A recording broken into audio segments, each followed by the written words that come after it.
Hello and welcome to the Poorhammer Podcast, episode 153. I'm your host, Brad. This is my co-host, Eric. How's it going? And with us this week, because we are delving into Age of Sigmar once again, I got on one of my heroes. Say hello to everybody, Heywoah. Hello, it is I, Heywoah. So now that we have got the calmest YouTuber on the planet to join us, it is time for us to have a deep think on how Age of Sigmar armies appeal to certain types of players. So we are once again going to be talking about Timmy, Johnny, and Spike, the three psychographics. Sounds good. Before we actually get right into the Timmy, Johnny, Spike explanation and all that, hey, well, you want to give a quick rundown of who you are, since you're mostly AOS side, and I think a lot of our audience is 40k. Oh, true. Yeah, I jumped into Age of Sigmar right when it got points, and thus became a real game after the rocky launch, but just like Final Fantasy XIV, and just like No Man's Sky, they put work into it, and it rose from the ashes over the years and became an actually good game. Anyway, so I started making Age of Sigmar content because I went to Adepticon, and the difference between the Warhammer community and the Magic community was so shocking to me that I made a tournament report video, as I was wont to do back then, except being people just leave their armies on the table and no one's trying to steal them, like Magic decks. Everyone here is a 35-year-old dad with his two kids, and his wife is wandering around the vendor hall. People are just painting their stuff and throwing some dice, and yeah, they want to go 3-2, but whatever. In Magic, if you lose 2 rounds, you drive home. 0-2 drop. Classic. Done that a few times. And when you're in a circle and you went 0-2 and you're going to drop, one of your friends inevitably says, well, don't you want to finish the rest of the tournament for the love of the game? And everybody laughs because it's a joke.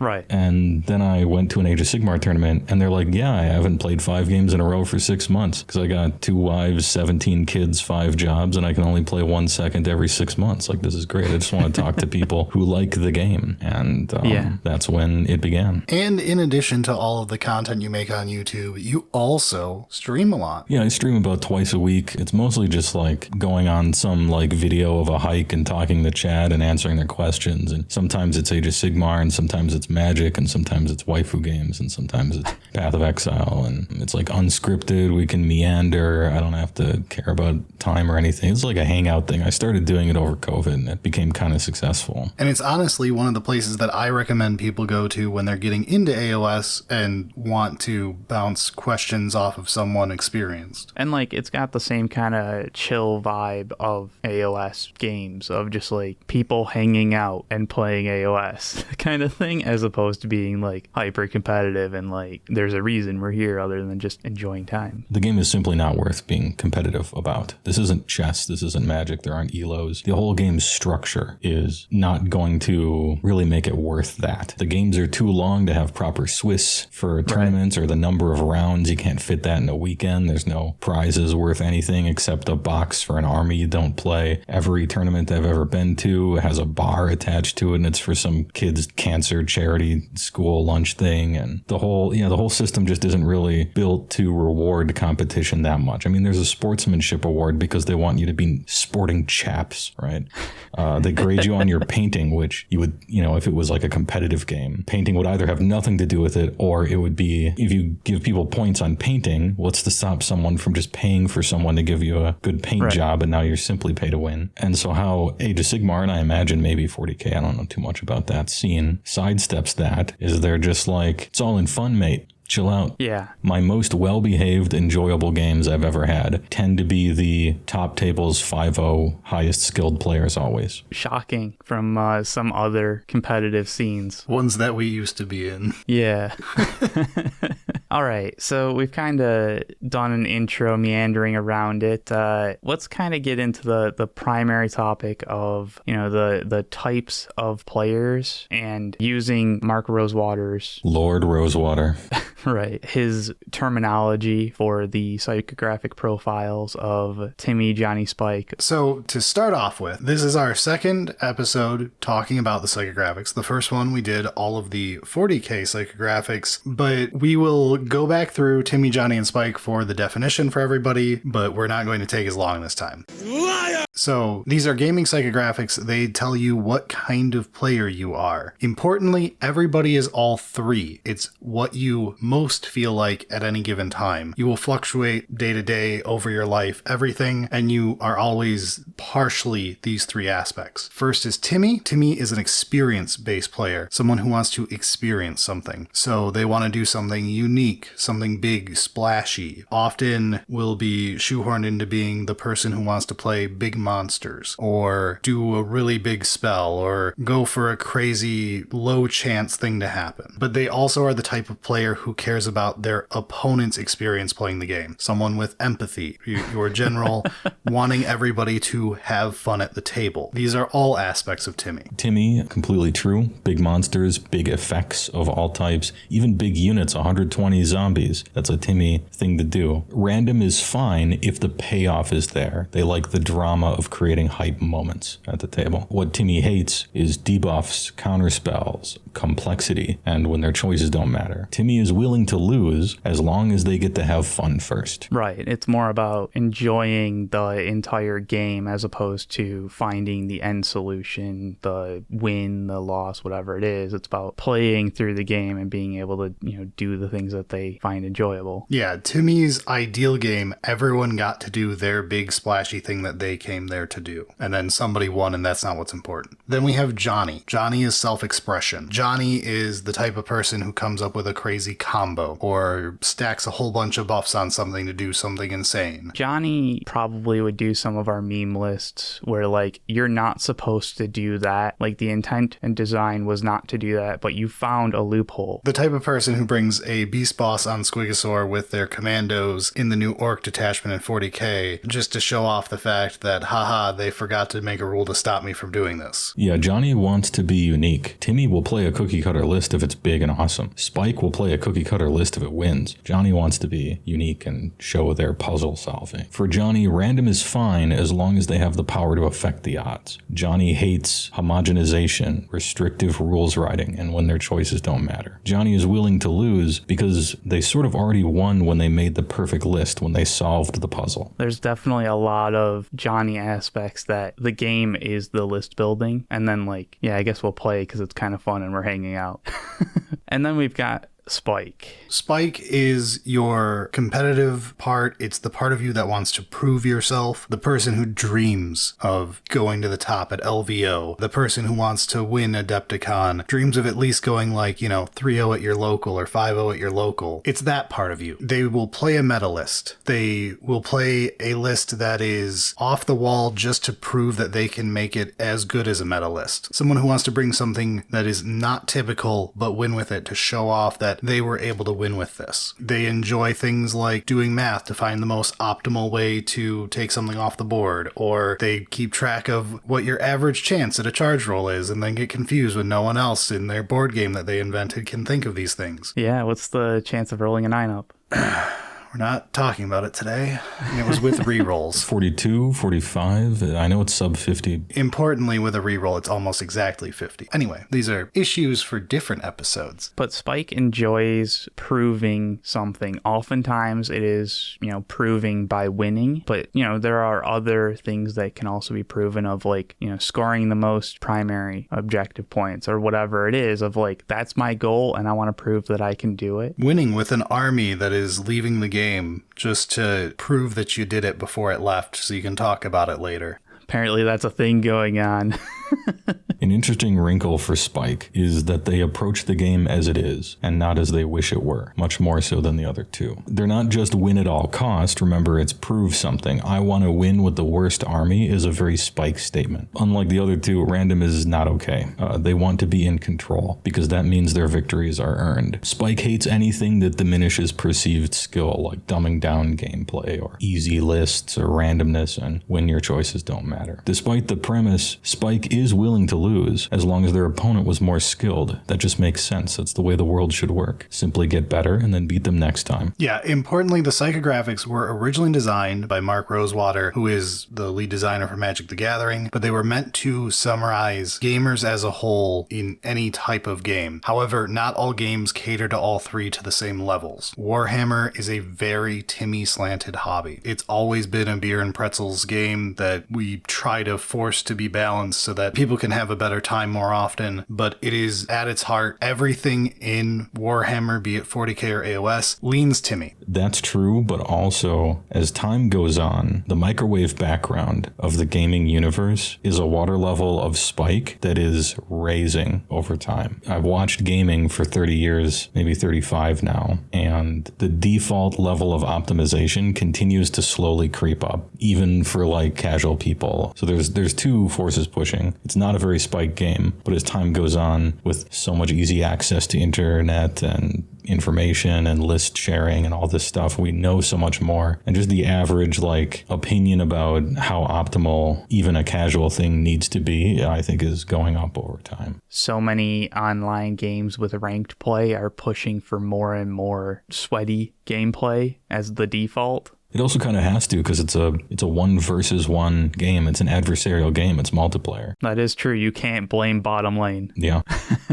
All right, so in addition to the 3 psychographics, we also have to mention the 2 aesthetic profiles. These are Vorthos and Mel. A lot of people mistake these for psychographic profiles, but these do not deal with how you interact with playing a game. They are how you appreciate something from an art standpoint. Vorthos is one that a lot of people will bring up. Warhammer as an IP smashes it for Vorthos. Vorthos is your love of flavor, your love of something feeling correct for what it is, being able to go deep on your custom character, having a backstory, having amazing art. All of the things that don't have to do with the written rules, Vorthos loves. As far as Vorthos, Age of Sigmar can collect an easy blanket W for every single faction here, because you get to assemble, customize, and paint your entire army. And then make them your dudes. The legendary your dudes.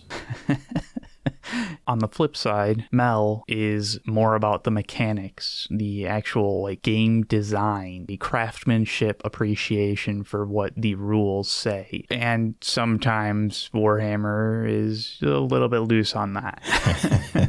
But it still does exist. There are really great mechanics and design here and there, which you can absolutely appreciate. And Mel appreciates a lot about mechanical design. Mel can enjoy just, hey, they got the number 4 times in a row on the datasheet. Isn't that cute? Mel can enjoy all aspects from that angle. Something that Mel could really enjoy about the rules of Age of Sigmar would be, for instance, let's say a particular Chaos God's number of power is 9. And so if there are 9 men in their unit, and maybe you have to roll 9 and something happens, or maybe there's 9 inches away, you do this, or 18, Mel would appreciate that. Like, oh, here's Nurgle at 7, you have to cast on a 7, and then it does 7 damage. Or ogres had hungry and eating. If they're in combat, they're eating. If they're out of combat, they're hungry. They appreciate the way the rules represent the lore and the feeling that you're supposed to get from it. They would love High Tide and IDK. GW gets a lot of shit for their rules, and well-deserved, basically, but Mel still has things to cling to here. To note, these are not like one or the other kind of thing. They're not actually opposites. I would say they're opposite appreciations, but they are not at odds. Right, because like the opposite of interest in story isn't mechanics. It's an apathy to story. So you can have,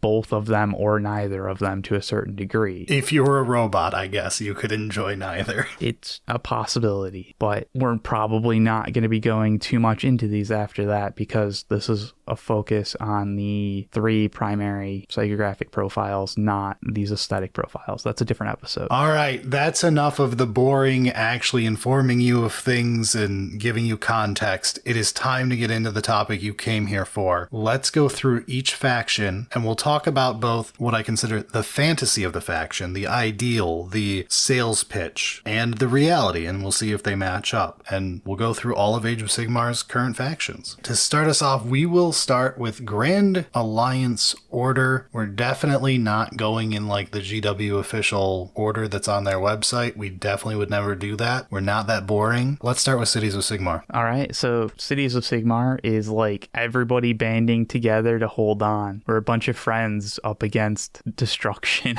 essentially, and a normal army composition as opposed to like wild shit. Right. So like with a wizard and a guy on a griffin and the things you expect out of normal armies. Right, and dudes with guns. I actually think, to me, Cities is one of the ones that is the most, from an ideal standpoint, is the most balanced of, I do think it leans towards Timmy on the aspect of you can go very non-elite and have a lot of stuff, which allows you to build giant lists and just be like, look at my massive army. Or you could just build an all steam tank list. Exactly, which is why I think it has aspects of Timmy, Johnny, and Spike in it. This is one of the most central ones to me, but I'm going to say it leans a little Timmy, Johnny in ideal, but Heywoah can inform us of the reality of the situation. So in Age of Sigmar, there is the undercurrent of you can always just make a Timmy whatever, right? Like you can play Nurgle and run 3 Guos if you want. You can always just throw huge crap in an army, but I think that overlooks a little bit about Timmy. Timmy does want to feel something, and the feeling of your guys failing to do anything and then losing is too brutal even for Timmy to manage. And so there does have to be a certain level of working that something has to do, I think. Yeah, you still want to play the game. I'm generally not giving Timmy points for, well, you could play all, whatever, but then it'd be terrible and it would never do anything, and Timmy couldn't abide that. He still wants to perform, like you want to be able to do the thing, right? Yeah. Basically, no one likes failing spectacularly at everything. That's true. On Cities of Sigmar, I think you guys are pretty close, and your summary is good. The theme for Cities of Sigmar is the most looks like an army faction. So a lot of Age of Sigmar is doing things that are so crazy and wacky, spamming monsters and playing armies that look like schools of fish surrounding this and that Cities of Sigmar really does get to be the theme of looks the most like a real army. So you guys did nail it there as far as mechanics of what you're working with in a Cities of Sigmar army. Very regimented and orderly commands and officers' orders, issuing from hero to units, deliberate gun lines, supporting race-based power pairs, be it dwarves or dark elves, sometimes even humans. Timmy might not like the combined arms, death by inches, which is sometimes how it plays, or how all the monsters are bad, but he will like the 3d6 charges into Big Dam. Johnny will enjoy the list building, which is some of the best, because there really is a lot of good choices here, and a lot of knobs to turn, which Johnny likes. And Spike is waiting for their cavalry to get buffed. But he likes the mechanics that mostly don't have a lot of randomness to them. I put Cities of Sigmar as mechanically a Johnny Spike army, but kind of mid. Johnny 6 out of 10, Spike 5 out of 10, Timmy 3 out of 10. All right, that makes sense. And yeah, it's tough to really rate Spike when it comes to Warhammer, also because like we get balance passes. Yeah, I mean, what kind of rules does the army have that Spike would like or wouldn't like? They look at something, they're like, I can work with this. Spike might still pick up an army that rolls a d6 and on a 5-up they win the entire game. He doesn't like that, but if it's the best thing to do, he'll do it. He'll just like grudgingly do it. And so that kind of goes into the Spike rating. The Spike rating is not how good is the army right now, because then I would just look at a website and tell you the win percents and then tell you the win percents aren't the whole story. They're actually the start of a conversation, and then it would be different 3 months from now. Yeah. So I went for a little bit of a historical thing, like how good do they tend to be, what rules do they tend to have like, and whether Spike would appreciate those or not. I think that leads us into Daughters of Khaine. So Daughters of Khaine is your half-naked elf women, Medusas, succubuses. Melee fighting. Yeah, melee fighting with blades everywhere, and also they have very strange-looking chariot things with huge statues on them of a dead god. Did I nail them lore-wise there? Yeah, pretty much. I feel like a certain amount of it is going to appeal to Johnny just because like they have a lot of fast abilities that look like they stack on top of each other. That's interesting, because in my head, this is one of the spikiest armies. I don't know if Daughters has much Timmy-wise other than Morathi. And Johnny, I just don't think gets enough out of the small range, which is a common theme in AOS, of a lot of ranges are very small, so it's hard for Johnny to get really cool self-expression at a list level. Yeah, I could definitely see Spike for them just because of like there's a certain amount of finesse to melee armies that are fast that like prove like you had good tactics, so you won.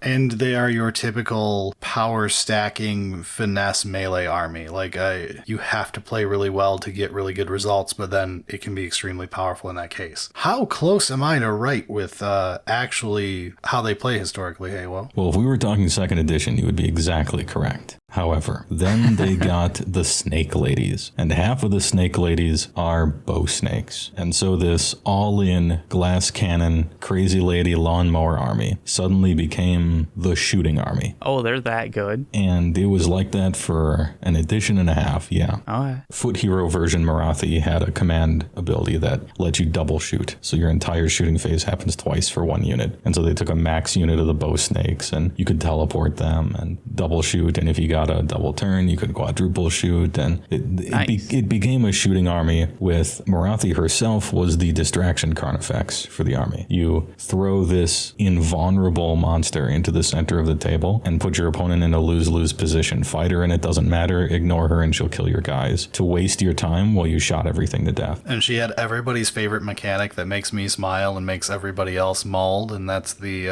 you could only do like 3 damage a turn to her or a phase or something. The bleeding heart of Khaine, the actual heart of the god of murder who was so good at being the god of murder that he got murdered. She can only take 3 damage per turn. Hilarious ability. It should be in every game in some amount. It makes me smile. It takes a long time to actually kill her. If you have a instant death effect, nope, ignores that. If you have things that pierce wards, nope, doesn't care about that. Timmy likes Morathi because she's big and invincible. Yeah. That's about all there is there for Timmy. You are exactly right on that one. As far as Johnny is concerned, he, like Timmy, is about a 4 out of 10 on this one. It's a relatively small faction, and the puzzles are solved. It's all pretty obvious what to do. And there's a lot of rolling, which Spike doesn't really care for. What Spike likes, they like the shooting. It's more of a combined arms now. It's half shooting, half melee. And so there's some shooting, there's good melee. You got a bunch of teleports that simply work or are free or both. You have every sort of buff to lay on to all of your guys. You have prayer buffs, you have spell buffs, you have static rituals with the murder table that gives you more and more buffs the longer the game goes on. So really you just have like all the tools to like prove you can do what you need to do at any given time in the game. Yeah, you did lose a lot of your durability, which you used to have. You're a glass cannon through and through now, except for the invincible Morathi. And another thing Spike is kind of annoyed by is that, yeah, you have all of these buffs to make your damage great, but they kind of all have to succeed, especially Mind Razor, which is very hard to cast on an 8. And so it feels like sometimes you're flipping a coin to see whether you're allowed to do something. Yeah, that's always annoying. But it's true that it is mostly a Spike army. I'd put it like 7 Spike and then 4 each Johnny Timmy. So it's a little central, but it's leaning towards Spike pretty strongly. Trivia used to be the most Spike army in the whole game before Lumineth came out, and before it lost a lot of its things that Spike liked. All right, next up we have Fyreslayers. Entirely naked dwarves, thankfully with long beards, who ride amazingly cool dragon lizard fire monsters from Zelda Ocarina of Time. Magmadras. They act as a almost entirely melee force of suicidal dwarves who are really bad at dying because they tend to be a little bit tankier than you think they are for being butt-ass naked, covered in magical runes, making them pretty resilient while being extremely murderous. They are extremely Timmy to me, with very little in the way of things for Johnny. Timmy likes big dragons, Timmy likes being able to do stuff, and the rune system is actually pretty cool right now in my opinion. I don't know if it has much Spike or not. Yeah, I don't remember there being a lot of like randomness. Well, remember, Timmy doesn't seek out randomness. He's fine with it if the payoff is hype, and he's looking for moments like that. Yeah, I'm just saying that like probably doesn't scare Spike away. Oh yeah. Yeah, pretty close, except that would flip Spike and Timmy. I feel Fyreslayers is a strong Spike, splashing Timmy. Spike like a 7, probably equal to Daughers of Khaine, in fact. Timmy 5, Johnny 3, you're right, it's a small army. The interactions are kind of obvious. There's not too many choices there, but Timmy likes the Giga Chad wide gaming dwarves that are super high defense but still good offense. He likes the big Magmadroth mounts, which are actually worth playing. Spike likes the rune blazing system because it cannot fail, and you can pick the right time to crack army-wide bonuses. What's keeping Timmy down is there maybe is a little too much TDM with keeping within a bunch of Venn diagram ranges and bean counting numbers on your little heroes to see how many guys died around you so you can res them. And the army is maybe a little too slow to go higher than 7 for Spike, because Spike just doesn't like being slow because it's legit simply bad in a game where movement is everything. Yeah, it limits your like options during the game to actually do things. But I'm kind of surprised that they're that high up on Spike. I figured they were reasonably good at Spike, but yeah, this is 4th edition too. This is down on Spike. If Fyreslayers, if we were doing a retrospective Fyreslayers, they probably would have been 9 out of 10 Spike for 1st and 2nd edition. I guess the Magmadroths are just distracting me. Spike is fine with big monsters if they're real good. That's true. All right, let's move on to Idoneth Deepkin. All right, IDK, my BFF Jill. It is pronounced elf. You don't have to say elves. Elves. You don't have to use the copyrighted Disney's Mondo's elves. I don't know. He's probably just going to keep saying it like he does Tao. If they put the glottal stop there, you got to use it. They put it there for a reason. It wasn't just to copyright the word Tao. It was just for that. You got to make sure you pronounce it. They clearly needed the pronunciation Tao. Idoneth Deepkin are a soulless race of elves who were left by dad, who went to get smokes and never came back, and went and had a family and had a new kid who we'll talk about in a little bit here. They're essentially vampire merfolk who are not evil. Well, they are kind of evil, but like... Don't they like steal souls and shit? They're on like a curve. Yeah, the Warhammer curve. That's an artistic expression way of explaining them. The thralls and stuff, the lowercase, have like maybe half a soul or something, but all the royals, they have an entire soul, and therefore they look down upon the peasants. Ah, okay. And they spurned their father, and then he left in sadness. Which was the cause and which was the effect there? Kind of both. They were like the emo kid who just simply didn't click with what their dad, he's got a business suit, he works for NASA, it's 1955, and the kid's got army surplus boots and 9-inch nails t-shirt, painting his fingernails black. They're just not gonna get along. But they do steal souls, and they're mind mages. They're like a Demir. I feel like they've got a tough Johnny aspect given their range is not huge. Yeah, and it comes down to, do you want to run Namartis or not? And the answer is almost always going to be not, at which point you're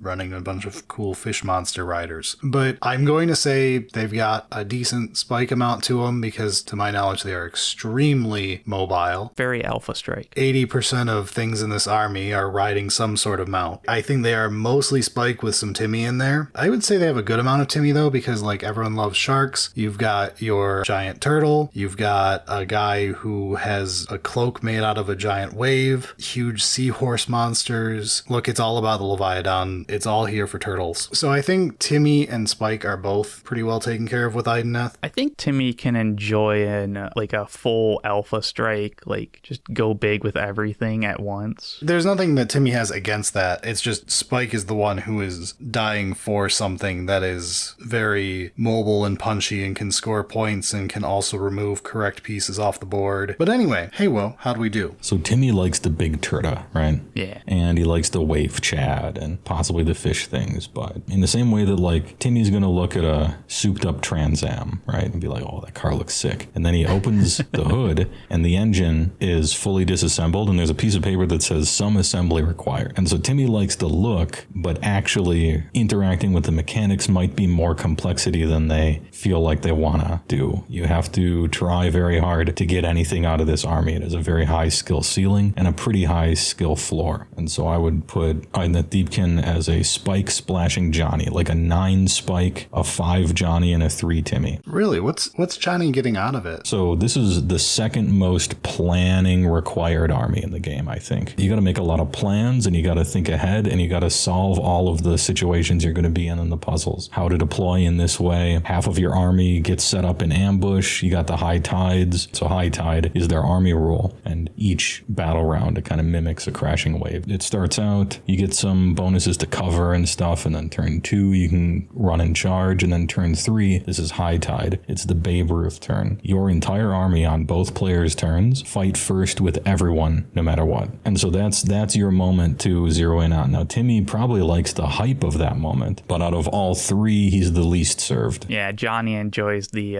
all according to Keikaku. Yeah, and yeah, it's a small faction, and your like unit choices are probably simpler than Johnny would care for. The actual mechanics and playing and planning is the part that Johnny can appreciate. I put it at Johnny 5, Timmy maybe 3 or 4, and a Spike 9. All right, then let's move on to Kharadron Overlords. I mean, this has got to be a Timmy thing. To me, it's all about Johnny and Spike, because it's all about having your dudes in your, well, now standing around your planes and trying to stay mobile, stay out of combat, get all your objective done, shoot everything off the table. I think it's Johnny Spike through and through. Wow, okay. I mean, I'm just looking at it like, dude, these battleships are so cool. Well, there's no shame in being tricked here, because I think Kharadron Overlords is one of the trick armies. You look at it and you're like, big ships, gun lines, cannons with zeppelins attached to them. This has got to be a Timmy army. Yeah, it's so fucking cool. It's a 2 out of 10 Timmy army. Oh, no. This is the most frustrating army to play maybe in the whole game for Timmys, and especially to play against. Strong Spike Johnny, 8 Spike, 7 Johnny, 2 Timmy. They rewrite this army from the ground up every edition. That's true, yeah. And the current version needs it again for 5th, we'll just put it that way. It's bordering on tediously annoying rules to understand, play with, figure out. You basically have to be a Johnny to figure out how they even intend the rules to work. It's for like masochistic Johnnies and Spikes who enjoy playing a different game than anyone else. Because the only flying transport, it's the only transport army in Age of Sigmar. I was like, the whole transport battle trait thing that they had going on to enable something that seems fundamental was like, why? Yeah, but as soon as you say, hey, everybody else plays like this, and you play like that, Spike is like, Spike's ear perks up at that. Hold on, everybody else playing checkers, I'm playing chess, I'm listening. And Johnny gets to feel different, which makes Johnny extremely happy. Yeah, and every 6 months, Spike is either very interested in the army because it's broken OP, or keeps it on the shelf for another 6 months because they FAQ'd something and now the whole thing falls apart. Also, for our 40k audience here who's wondering about this, to put it in 40k words, AOS as a game is full of wizards and melee combat, and they just dump Tau wholesale into it. But without the firepower. Yeah, well, Tau's also having a problem right now. Tau really doesn't have firepower either. Shows what I know about 40k, but yeah. They had it till recently. Timmy generally cannot handle the spaghetti rules, and the guns are not nearly big enough. Yeah, the problem right now with Tau is the guns on the model are huge, and then you read the stat line and you're like, what the fuck? How's this do 1 damage? All right, then let's try Lumineth Realm-Lords. So the actual high elves that weren't failures. The stereotypical high elves of the setting filled with wizards, elite combat people, elite bow people, and elite combat and bow people who are also wizards. Also, there are people who ride kangaroo horses and people who are kangaroo horses. It gets a little weird at the end there. Also, they worship giant mountain oxen gods, which are sweet. But yeah, I'm going with this one. Heavily works for Spike, obviously, as they are all about the rules. And I'm going to say they're also, historically at least, a very good Johnny army, because they were like the combo deck of the game back in at least like 2nd, 3rd era, where it was basically you were putting a whole bunch of buffs onto units to make them suddenly explode a bunch of dice and instant kill something when the actual stat line of the unit was extremely mediocre. How close am I to correct? Pretty close. I only handed out 1 10 out of 10 for each of the 3 categories when I did this up, and Lumineth Realm-Lords is the first one we got to. Spike 10. Unquestionably the most Spike in the game. It's the rulesy rules army. But they are a Spike Johnny. Spike 10, Johnny 8, Timmy 1. Lumineth Realm-Lords has a truly embarrassing amount of favoritism, which has created the most bloated army rules award 2 editions in a row. There are more rules on any 2 pages of Lumineth than the entirety of Beastclaw Raiders. For every job, there's a unit that is amazing at that job. So many abilities simply work. You don't roll for it, where in any other army you would. Oh, Teclis, the god of magic. He casts 4 spells a turn, no rolling, he just does. Those are cast value 10, by the way. Daughters of Khaine is jealous. Spike and Johnny Candyland, and Timmy is buried by a million rules and interactions to remember. And he wishes the mountain cows were good. I thought they were decent. And they are. If those mountain god spirits were in any other army, people would play them. But in Lumineth, they suck because it's not good enough for them. And like you would have to give up on like the entire like balanced combo stuff going on with the rest of the army. Oh, combos everywhere. Every edition they write the air tribe in pure fan fiction and then have to pare it back, and they keep making the same mistake. It's Avatar: The Last Airbender elves, really. The only thing we're missing out on, we don't have the Fire Nation yet. Maybe next edition. All right, next up, the greatest army, the reason to play Age of Sigmar. We have dinosaurs, and lizards riding dinosaurs. We have Seraphon. Seraphon is obviously huge for Timmy, as it's got fucking dinosaurs. But also, I believe it is quite Johnny-friendly from the fact that it's filled with space wizards in the form of big fat frogs and tiny little adorable skinks. I do think Spike is probably pretty happy because Seraphon historically has like 3 layers of rules. Yeah, in my head, in a perfect world, I think Seraphon is ripe for being a Timmy 8, Johnny 8, Spike 8. Like, that's what it should be if we're going by the marketing of it, right? Because it's dinosaurs riding dinosaurs. So Timmy has to love it. And then it's got giant frog lich space wizards with combos everywhere. And so Johnny's going to like it. And they got constellation magic, a million different abilities, synergies, everything. Spike's going to love it because they're always breaking the game somehow. And like the range is big enough that like something's going to be undercosted. Yeah, in reality, it's close to that, but I think Timmy is the least served out of the 3. I would put Spike 6, Johnny 5, Timmy 3. Is it just because the Carnosaurs aren't good? And never have been. Yeah, the Carnosaurs never were. The real problem is the potato model of the Stegodon was always the one you had to spam when you wanted to play dinosaurs. And it's the oldest dinosaur. And historically, it plays really combo and synergy heavy. Lots of tricks, lots of utility chaff that can do special, intricate tricks on the table. I mean, I feel like there like still is some potential for Timmy just because like the Carnosaurs are so cool, but like you said earlier, like if they just don't work, then you're gonna be disappointed. It's not gonna feel great if you have this really cool big dinosaur and it immediately gets killed.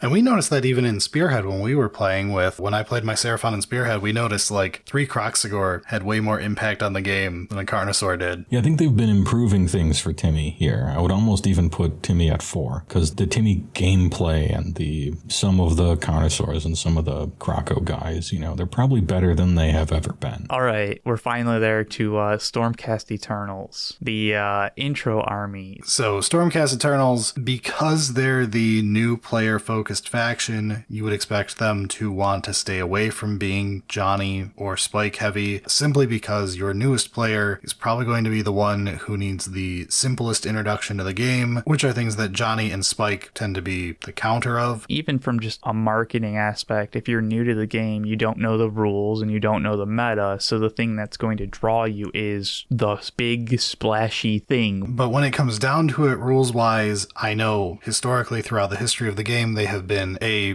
deep strike-based army where half of the army doesn't even start the game on the board, depending on how you set it up. They're full of people buffing specific other subsections of the army. They've got like 4 different wings you could go into to be splashy in a different direction. I think they are one of the Johnniest armies, while having some Timmy appeal, and I'm going to say some Spike appeal, but not the most Spike appeal. They're okay for Spike and Timmy, but Johnny is their go-to. I'm interested to hear if we're wrong about Spike, because like, I don't know, it's tough to do a lot of Spike stuff with like elite armies, but Deep Strike is very strong, so there's always something you can do with Deep Strike. Stormcast Eternals is a strong Spike army. It's kind of a trap army, being a poster child faction like this.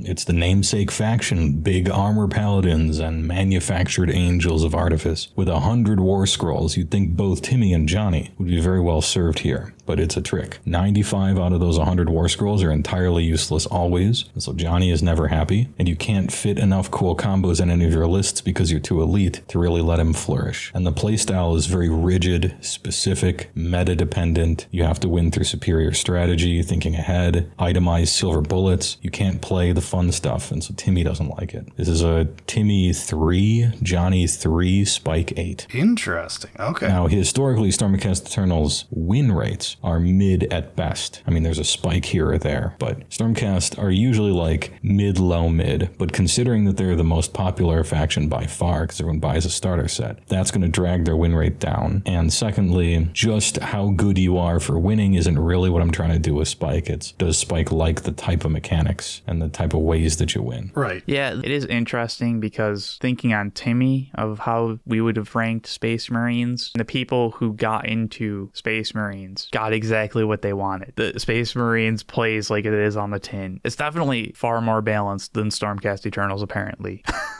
Anyway, welcome to the end of Order with Sylvaneth. Sylvaneth is a bunch of tree spirits that are defending the forests and hating society, except also they kind of help society because they're still order. They're kind of weird to me because I feel like they should be somewhat destruction, but maybe this is my magic brain playing with me because I always think of them as somewhere between Selesnya and Gruul. Well, to butt in real quick, so Grand Alliances are based on gods, and that's it. Everything else, all your philosophizing, the civilization, all that is post hoc rationalization. It's just gods. And so Alarielle, the god of Sylvaneth, is in the Order pantheon, is friends with Sigmar and all the rest, and therefore she's in Order. It's like you could say Skaven maybe could be in destruction, but it's a chaos god, it's in chaos. Sylvaneth's neat. They use like trees as power armor. For some reason they have actual like awakened wildwood is a big deal. Eric's favorite model in the game, tree. It's very unique, man. So like they're a very Johnny army because there's so many things that are like you have to plan around the awakened wildwood and everything's a combo with it and it does nothing without it.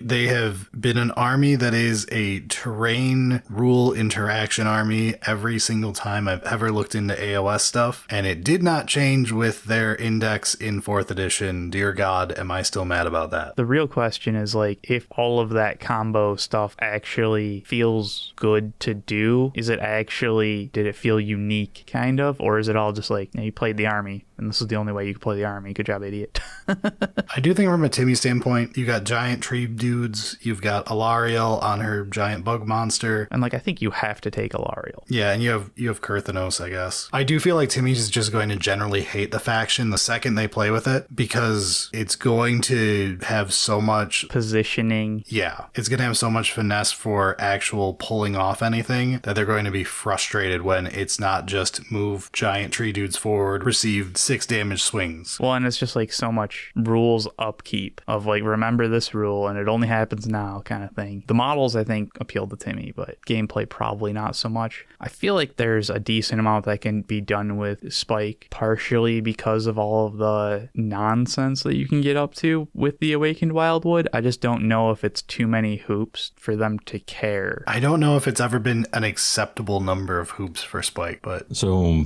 remember at the beginning when we said that nobody is one thing? Mm-hmm. This is where that comes into play a little bit. So you look at the army and you guys are right. It's objectively probably like a Timmy 3 because there's big things and there's big numbers some places, but it's just way too much work to get that Timmy feeling out of it. However, since everybody's a combo and the other two are so high, that Timmy is going to hitch a ride on either of them and get what he wants. Unless you're pure Timmy. Pure Timmy, don't do Sylvaneth. But if you're any sort of combo, Timmy Johnny, Timmy Spike, you're going to get your Timmy fun out of it. All right. So like you're going to follow the like meta, like do these awesome skills for your Spike and like get the payoff of playing Big Tree Smash. Yeah. So we've hit another one of our 10 out of 10, which there's only one of for each psychographic profile. And this is Johnny 10. Makes sense. The most Johnny in the game, and it always has been. In 1st edition, there was a list that people called No Roll Sylvaneth. And it was a list that always went first, always got to decide who went first, and without rolling any dice, got to place Wildwoods exactly where they wanted wanted to teleport to them, put all their guys around them, auto cast a spell here, and they would mathematically win the game on certain battle plans against maybe half of the armies in the game. That sounds very Johnny. You actually just explain it to your opponent, and then they sign the sheet, and you go get a hot dog at the concession stand. That is a legacy combo deck through and through. That was first edition. That was the Wild West. That was the Marvel vs. Capcom 2 of the game. Timmy 3, Johnny 10, Spike 9. Plans upon interactions upon play. Ooh, I can teleport from here to here. I can do this. I can do that. Spike loves it.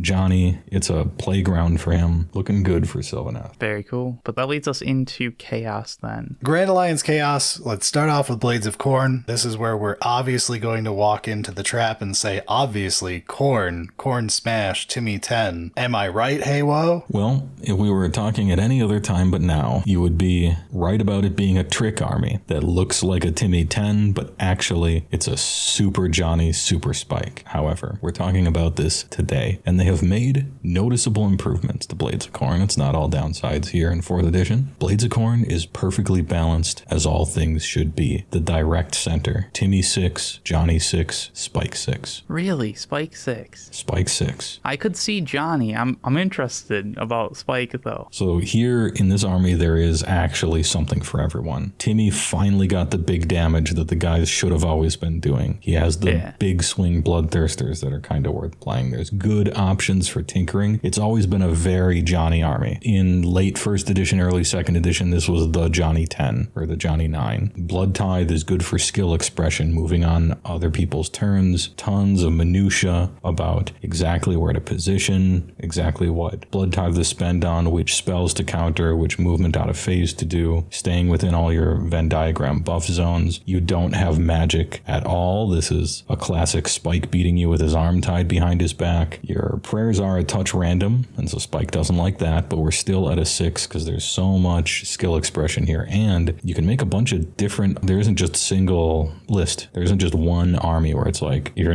not playing this list, you're dumb. There isn't that, and Johnny really appreciates that as well. It's a better state than I assumed Khorne was in, because historically Khorne has always had issues. Yeah, this is maybe the most reasonable position that Khorne has been in, I think. It's also, Blades of Khorne is a little bit of a mirror image of Stormcast, because the marketing is so Timmy that a ton of people play Blades of Khorne, and a ton of people lose with Blades of Khorne, and Spike likes that because the tools are there to win. Right, yeah. Because it's one of those where it's like, from a balance aspect, if you're just looking at overall numbers, there's room to improve for a Spike kind of thing, especially with like the Blood Tithe that gives you options and lets you actually flex your skill. That is cool. I was kind of worried on that one, honestly. You play against a Timmy and you get a free win. Him running around with bloodthirsters that are hitting on 4s and stuff, and you're just like, whatever. And you play against the Johnny, and they've souped up the most killy unit of 10 Skull Reapers you've ever seen in your life. But I played against a Spike Blades of Khorne player, and I was able to roll charges 0 times the entire game. Ooh. They got this murder electric slide. They can go into combat ranges. They can shut off charges on their turn. They can shut off charges on your turn. They can pull other guys in, and they can essentially body block you into a combat to ruin your movement phase just about every turn to perfectly control you. Suddenly they're playing a red deck and they play Blood Moon. It's like that, where you're like, I thought he was going to be lightning bolting me, but he's playing a control deck in red suddenly. That's what it feels like to play against a Spike Blades of Khorne player. I mean, it sounds infuriating to play against, but also kind of cool that you can do it. Bloodslick Ground was not okay, and I'm glad it's dead. All right, let's talk about Tzeentch then. One that I would expect to also be infuriating to play against, just from a Tzeentch cheats kind of aspect of, what Destiny dice, that's what they're called, I think. Mm-hmm. Anytime you get to like change dice rolls is like, what the hell kind of thing. Yeah, so historically, I would say they appeal to Spike, as Tzeentch is all about taking control. It's the making sure that you have a say in everything going on. That said, I also feel like it appeals to Johnny a decent amount, as it is rules within rules, and it's more about Spike than Johnny though. And I think Timmy doesn't get very much out of Tzeentch. There's not much flashy here other than getting to cast a bunch of spells. So like for a very specific Timmy, there's some stuff going on here, and Lord of Change is still one of the coolest models ever, and Heywoah was wrong about about it. The big birds are cool. Well, first of all, I just don't like birds. That's fair. So where am I right and wrong here, Heywoah? Well, for once, it does what it says on the tin. Disciples of Tzeentch, strong Spike, a splash of Johnny. Spike 9, Johnny 5, Timmy 1. Sometimes the obvious thing is correct. Your main rule is Destiny Dice, which lets you cheat at the game, and Spike loves to hear it. Well, I mean, anytime you can take a randomness and turn it into a figured out roll, that's perfect for Spike. Yeah, and Johnny likes to think of utility for that 100% guarantee stuff. Curves a lot of randomness to make big plays on crucial turns. Automatic 12-inch charges are a big deal when most of the armies in the game are just combat. Infinite chaff in front of power casters that can even reach outside of the game and let you score the same easiest battle tactic twice. You'd think Johnny would like Tzeentch more than just a 5, but his problem, historically, is that the cleverness is often so pre-packaged for you that it can sometimes feel like tutorial in a Japanese RPG where the whole screen pauses and it's like, okay, press X to do your clever trick. Oh, you pressed X. What a smart Tzeentch player. You did it. You did the thing. It's not like actually giving you expression for yourself. Yeah, it's a little too hands-on with the power fantasy of being clever rather than letting you be clever, you know? It is something that I appreciate that you can't tell if we're talking about 40k or AOS sometimes when we're talking about Tzeentch. Which, like, I mean, that's not all a bad thing, but Johnny, I could definitely see getting a bit bored. It is a mid-ground for Johnny, but Spike loves it. It's not this edition, but last edition, Tzeentch had a mechanic that was like quests. And so in your hero phase, you would declare that you were going on a quest. And then if you did the thing you said you would do, it got you this bonus. Yeah, you were shot calling the future. And that's the exact kind of thing I'm talking about, where some of the quests were like, move here. And you're like, okay, well, here's the movement of my guy. And so I'll just, yeah, I can move there in the movement phase. I declare I shall move this guy 10 inches. And then you do. And then it makes the Roblox, like, kids cheering noise. You did it. Here's your reward. Oh.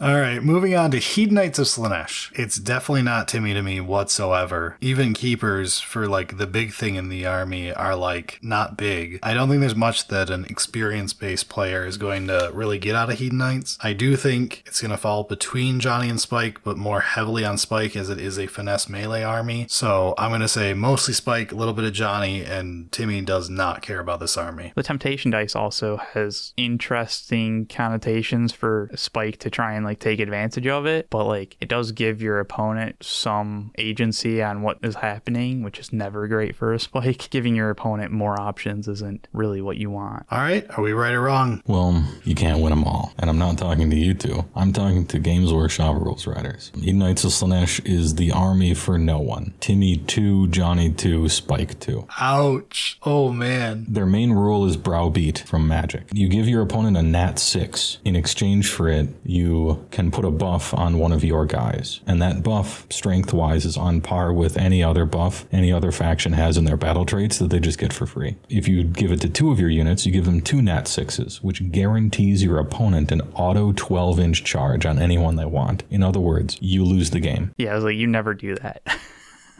All the units are hamstrung and purposefully flawed in very unsatisfying ways. Timmy doesn't like how all the abilities are annoying. There's nothing big and swingy really ever happening. Johnny, there's too many downsides to everything. There's red tape everywhere. The list is just spamming mid-tier shooting, and that's no fun. And Spike works 3 times as hard for half the payoff, and he hates giving his opponent buffs for no reason. It feels like there should be more of like interesting things with the downsides of like, oh, I've turned this downside into an upside that would let Johnny like really cook. But yeah, what Johnny really likes to do with downsides into upsides is finding a way to make the downside irrelevant and thus get a buff for free. Yeah, because that's what Johnny really likes to do. I'm thinking of what's the perk system from GURPS? Never mind, go on. I feel like the problem I have is Punisher mechanics. This is a long-standing lesson from Magic design. Punisher mechanics are not great design for a strong effect. They can be fun for certain people, but they're almost always extremely weak compared to what they read as. Because anytime your opponent gets a choice in something, they're going to choose what's best for them. And you have to assume that going in, so you have to jack your numbers up to make it worth anything near what it looks like it's supposed to be worth. And you give the opponent the timing that they want for that choice. It's not one of those, like, they made the choice at the start of the game and didn't know when that choice was going to matter. Yeah. It's like, no, they know the entire board state.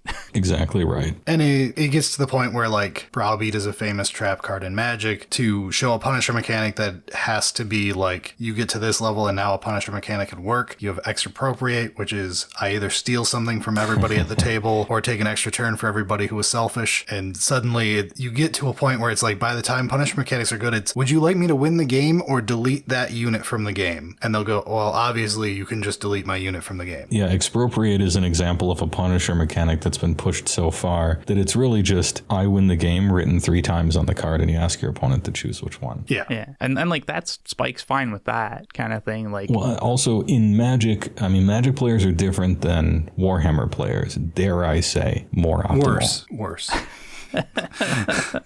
Different, red, worse. Dare I say Magic players are a touch more optimally thinking. Sure. But a handy trick that I use for the most egregious ones are, if you flipped it, would you use it? Okay? If I got to give my opponent auto wounds on 6s or something, and I got a free nat 6. Right. Or if I gave 2 of my opponent's guys, whatever, +1 to hit or something, and I got double nat 6s, would I use it? Every time. It'd be the most powerful battle trait, probably.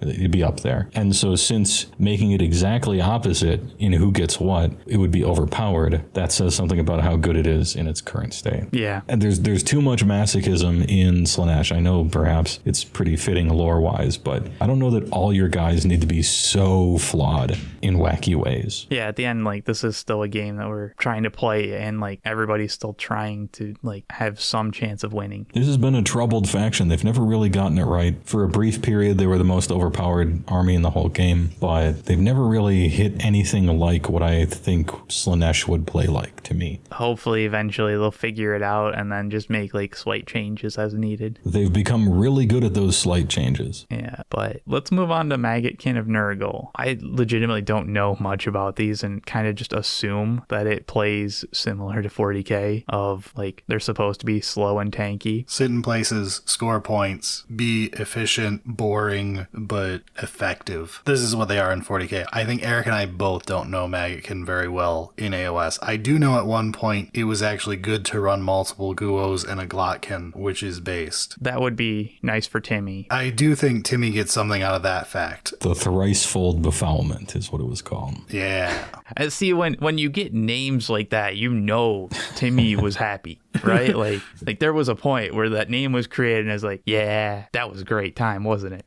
I'm not sure that's what it is right now, though. So what are we looking at right now, Heywoah? So Maggotkin of Nurgle used to be a trick army, but in a good way. In a, ooh, he's surprisingly fast for a linebacker kind of way, where you think Nurgle, you're like, super durable, super slow. They were actually super fast. It was always weird, but I was not upset, you know? That has since been corrected. They're very slow again. They essentially give people an aura. They enchant them. You get disease points that you put next to opponent guys for doing various things to them. The disease tokens count up and you roll dice at the end of the turn to see whether they take damage and hence remove the disease counter or don't. And it's a lot of bean counting, a lot of slow death by inches, pretty low damage. Nothing really flashy. When you're pretty low damage and you're pretty slow, it's a struggle to win games. There's not enough leverage really for Johnny to find a foothold here. And it's too weak for Spike, and you wait too long. None of the 3 profiles are terribly well served here, but I think if any of them have to be, it's Timmy, because he can at least appreciate big Blight Kings, Rodicus, Invincible Girth, the army. So Timmy 5, Johnny and Spike 3. That's fair. Timmy's kind of doing the thing, but like, it's not quite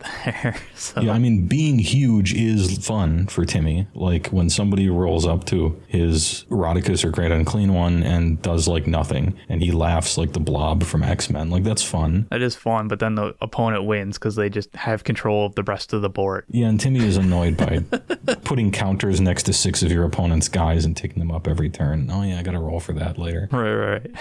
All right. I guess we're on to Skaven. Yeah, so Skaven to me have always mentally been tied to Seraphon as what if Seraphon was a chaos faction and instead of being lizards, they were rats. And a horde army. It has the horde army aspect, although Skinks was also a thing. But I think Skaven is more Johnny in fantasy than Seraphon, but less Timmy than Seraphon, whereas I think it's the opposite way, where it's like mostly Timmy fantasy with some Johnny Seraphon-wise. Skaven's the opposite, where it is a large range with a bunch of crazy stuff you could do, at least theoretically, but also they've got very fun pieces involved, going with big shooting rats, going with, you know, the crazy mechanized bullshit that'll draw your eye, that Timmy goes, I want to shoot the giant zap cannon with the rat on it. I assume not the biggest spike, just because like there's a certain amount of randomness to how Skaven works. I think that's probably true. I don't think it's like egregious to Spike, but it's enough that Spike feels like neutral to it. Anyway, that's my guess for the fantasy of it. How's reality stack up, Heywoah? Well, for Skaven, this one gets the Mel award for the army that Mel likes the most. All right, fair. The whole like Vermintide. This is from taking a concept of lore and how the Skaven brain works and how all of this profligate sacrifice, climbing the ladder, all of that, and how they represent it with the rules. Mel is quietly clapping for Skaven. Skaven is a big success story, and one of the most balanced between all three. Similar to, well, not similar to Khorne, but similar to the way that Khorne is balanced. Khorne is the perfect balance, 666s, you know? Hell yeah, brother. Skaven, I would put Timmy 8, Johnny 7, Spike 5. Okay. So the Skaven sacrificial casino stuff works here, and so there's different types of randomness you can do. Plenty of different random stuff you can do in game design. They nailed it with Skaven, and the really important reason why, and when we'll get to it, why Kruleboyz hugely fails, is because Skaven, you always get the payoff first. It's just whether or not they blow up afterwards. Right. So you always get your thing. You just might blow up and then it's funny, but you at least got your thing.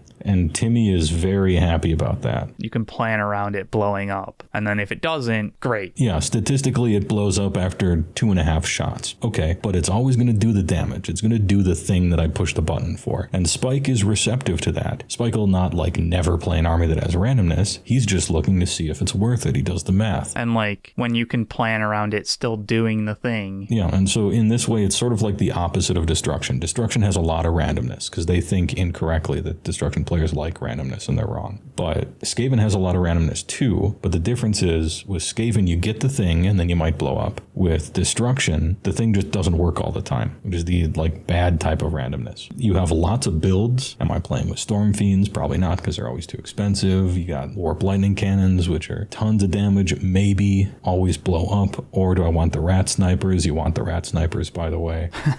A bunch of different ways to build it. A lot of combined arms. Clan Rats are secretly one of the best chaff in the game. Everything in its right place. Lots of craziness. Timmy loves all the feelings he's getting from this army because it's wacky stuff is happening all the time. It's fulfilling the expectation. Yeah, and you can even play some big monsters, I guess. Skaven doesn't really have, I mean, their big monsters are like double casters that aren't really fighters and they cost too much, but, you know, Timmy isn't just about big monsters. Sometimes he's about big clouds of guys, big effects, big things happening, and that's all over the place here. All right, going into our last one for Chaos, Slaves of Darkness. They're the evil Stormcast, right? I feel like there is a certain amount of Johnny because like you get to choose pledging to chaos kind of thing. So like there's a lot of choices kind of going on. Yes, you can make very thematic you lists. The self-expression is there for that. I'm not sure if like when you do that you actually are like properly rewarded and it does what you expect, but it seems like that expression exists. Yeah, from a Timmy standpoint, I don't think anything particularly stands out. There's not like huge horde, there's not like huge big monster, there's not really crazy stuff. The crazy things you can do feel more Johnny oriented of like stacking buffs. Like I guess you've got what, demon princes? You've got Be'lakor. You've got Be'lakor, who's just a demon prince. Yeah, it's an okay Timmy appeal, and I don't know where Spike feels on it. My guess would be slightly north of indifferent, like a little bit positive. Yeah, that's kind of my expectation as well, of like probably like a 6 or 7 maybe, just of like generically decent enough. What are we looking at here, Heywoah? So Slaves to Darkness has a special award here for the highest total of all 3 category numbers. Ooh. It is almost max in all 3 categories. It's basically the perfect army. Timmy 8, Johnny 7, Spike 9. I've got to hear the Timmy argument, because that's the one where I don't feel like it does that much. Yeah, and like Spike, if it's better than we expected, we haven't played it, so sure, yeah, okay. Fridge Frizetta, Black Full Plate, Chaos Chosen Chads that are great at everything and do some of the most damage in the entire game. Okay, so yeah, from the War Scroll standpoint. Offense, huge. Defense, huge. Reach, huge. Strong, reliable magic. Eye of the Gods is your main battle trait. Timmy loves this thing. Whenever one of your units kills anything, they roll on the Eye of the Gods table to see if the dark chaos gods bless them. And you get a series of various buffs out of it. The unit has +1 rend forever. The unit has a 5-up ward. The unit has +1 they hit forever. And these things stack. And the more things that unit kills, the more blessed by the gods they are and the more overpowered that unit is. You get some unit. I've played against slaves armies where a guy had +3 rend and a 5-up ward running around. And he just started meat grinding everything. Timmy loves Eye of the Gods. You can actually play Archaon in a list and it's good. And Archaon is the Timmiest model that has ever Timmied. I guess because the units are like so elite and like stat lined that you can really rely on like Eye of the Gods doing work and then like not just immediately losing all the work. Yes. If Fyreslayers are 5'11", Slaves to Darkness are 6 foot. This army is like Fyreslayers except better in every way. Yeah. Okay. Just huge like cubes, the fridge. You have Johnny 7, there's great list building, there's tons of little combos to do, there's tons of ways to play in very interesting ways. There isn't necessarily one list that's just the best one. Johnny loves that. Spike is a 9, it's the highest among all of them. You have Be'lakor. Read Be'lakor's War Scroll, and you might as well call him, like his name is Spike. That's Be'lakor's War Scroll. Yeah. You can choose any one unit on your opponent's side, no range, and that unit has to roll a die, and on a 3-up, they cannot do whatever it is they're trying to do, including, and you roll each time, casting a spell, praying, moving, charging, attacking. Oh.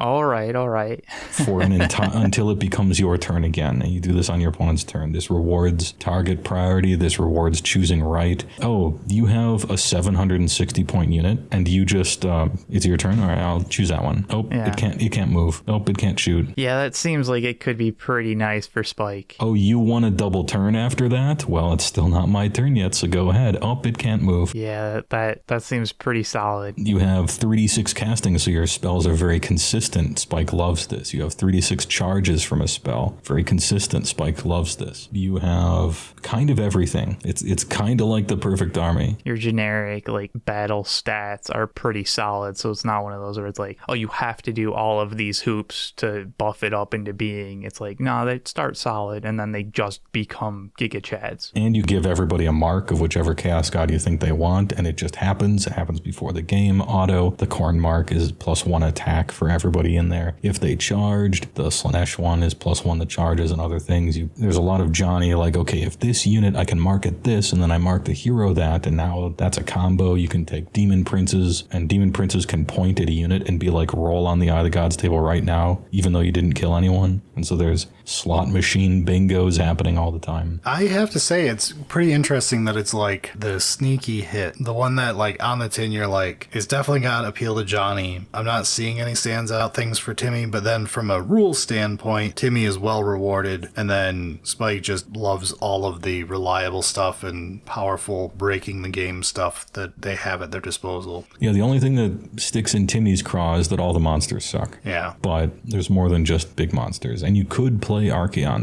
There are a few lists with him, and it's not bad. That's kind of shocking. It is also nice to point out things like the Eye of the Gods table is exactly the part that appeals to the Timmy part of your brain. The let's roll for a crazy crazy random buff and I could, hit the jackpot with a couple of these. And I'm just going to like keep going. The old version of it was if you rolled a 1 on the table, the guy dies and is replaced by a spawn. And if you roll a 6 on it, you transform into a demon prince and you remove the model and a demon prince just appears because he's ascended. But they got rid of that because you have to make a choice. Either you can freely become a demon prince or demon princes are good. And they chose, well, we should make these good actually. So Yeah. All right, that does it for Chaos. Let's go into Death. So let's start off Flesh Eater Courts, our Bretonnia faction for AOS. Haha, everyone's favorite joke. A bunch of crazy ghouls who think they're still the aristocracy and bringing order to the land when they're just cannibals. I love them. The Big Oosh is a beautiful model. There's definitely some really cool models. I do feel like Timmy loves all of the big impressive stuff and never wants any of the surf models to touch him. I don't know the rules for them well enough this edition to really know Johnny or Spike for them. I'm going to assume because their range is extremely small to begin with, Johnny has a couple buffs available, but nothing huge. And you've got to store up points, and like Oosh lets you cheat on the point system from what I remember. So it's probably more Timmy than anybody else because of that. But tell us how it works in practice. yeah, it's mid-central, but it is pulling in the Timmy direction. Okay. I'm thinking probably a 6 Timmy and a 4 Spike and Johnny. Okay. There are huge monstrous heroes surrounded by wiggly dudes that none of the 3 really want to play. Your heroes act as Wind Fury totem buffs that used to have to get their asses into combat to earn deeds for, and you can't have that as a foot hero. You'll just explode, and so you had to take Big Oosh. You weren't sad about it because he's awesome. And then they fixed it, so now whenever you like pray and do your stuff, you can accrue points that way. But everybody still takes Big Oosh because he's sweet. Yeah, because like if you can and it's not a bad idea, yeah, you take him.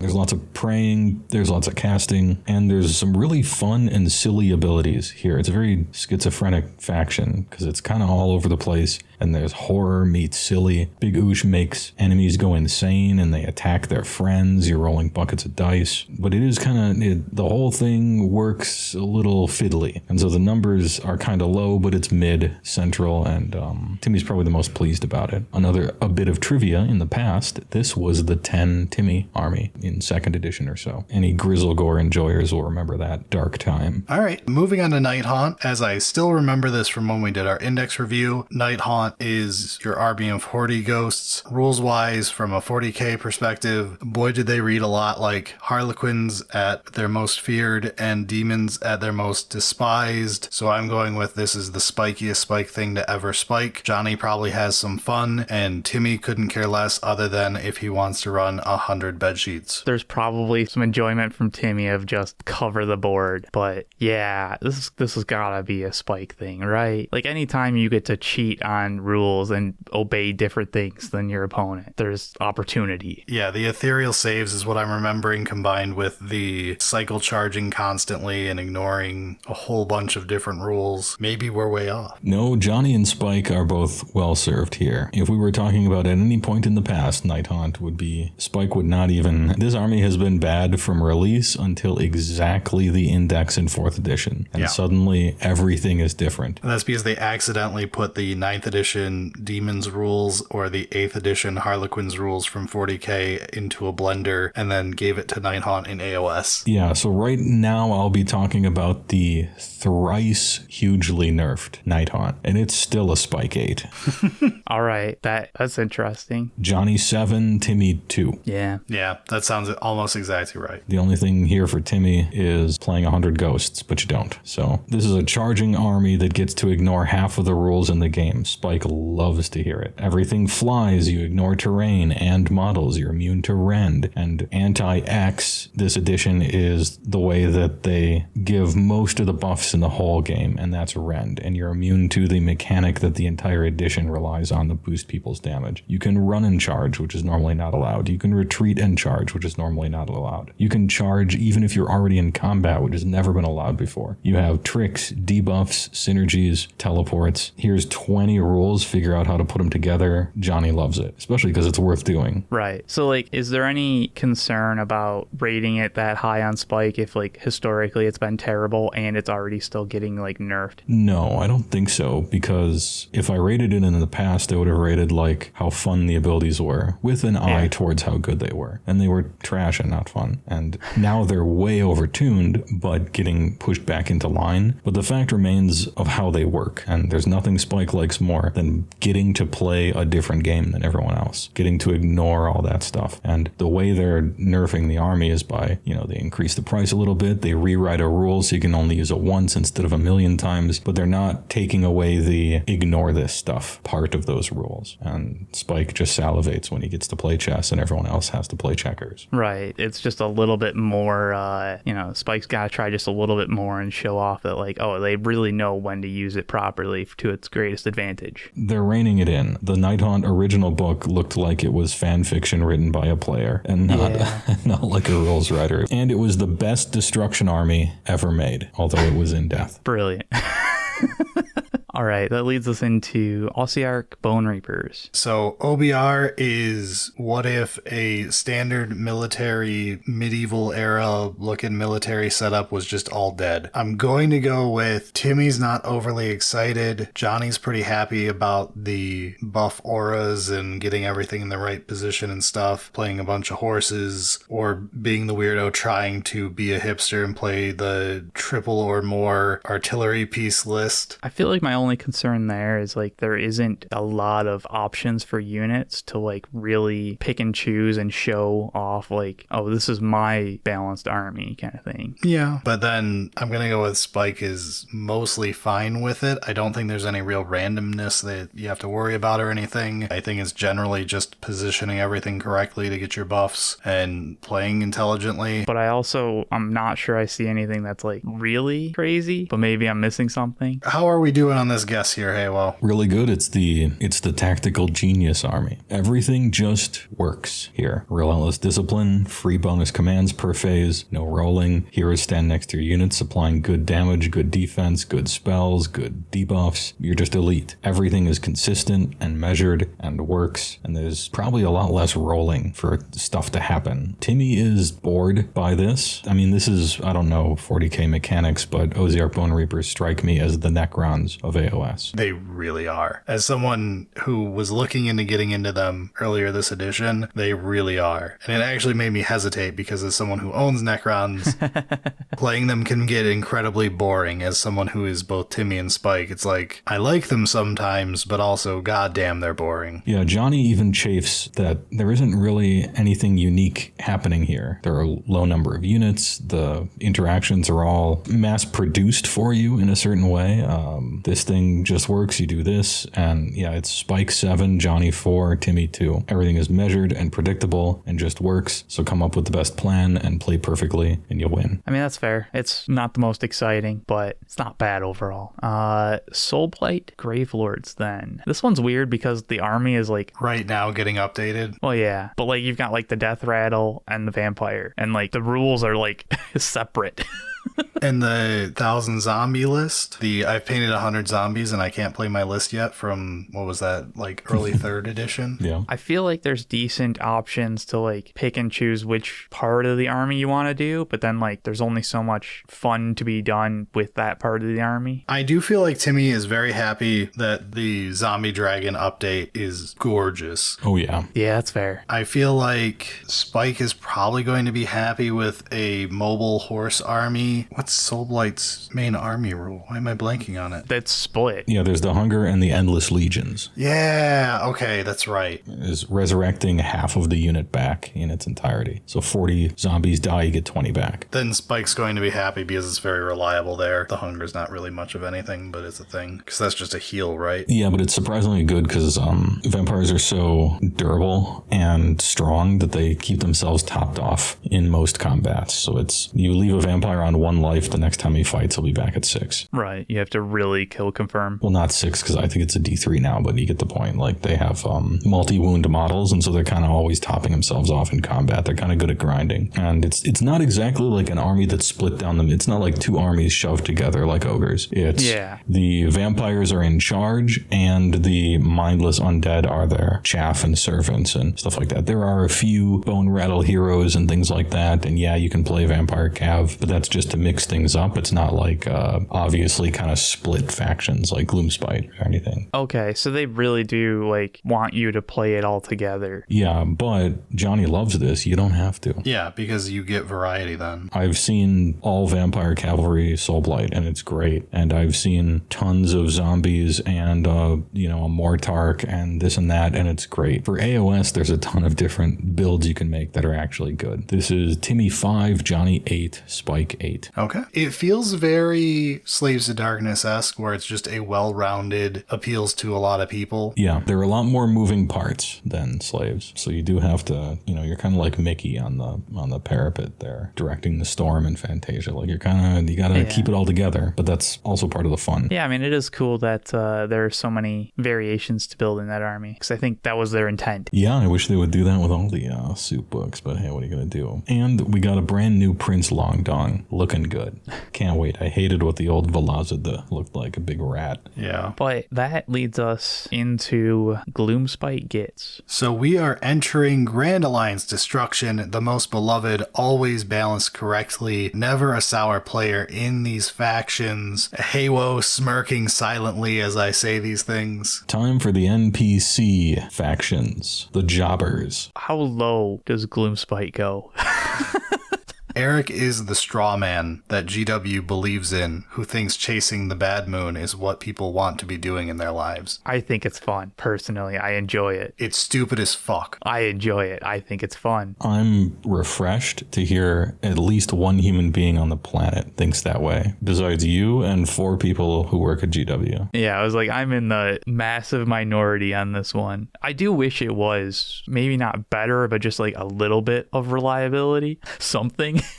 But I do enjoy it. I wish the reliability hadn't been tied to a character and a whole bunch of other stuff. I just generally don't like the moon. Well, this one's an awkward one because we're going to know the new Battle Tome this weekend, probably from Potato Cam. And we already know what the Bad Moon does now. Oh, I haven't read anything this week. Do we actually have like the new Bad Moon? Is it terrible? Well, you'll be pleased to know that it still sucks.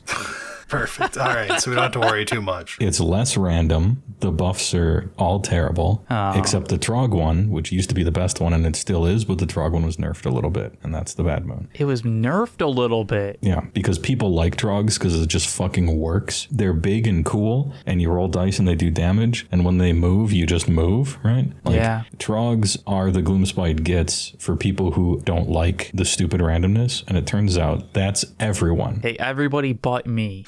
That's unacceptable. Okay, all right, so they had to take them down a peg somehow. No, that is you bullshit. will like randomness, yeah. So the thing there that is irritating is like the Trog buff is good, but like everything else should be better than that. Yeah, because the fundamental units are so fucking awful. Yeah. So for Gloomspite, we have to actually discuss here. I mean, it's just like they're all fucking awful.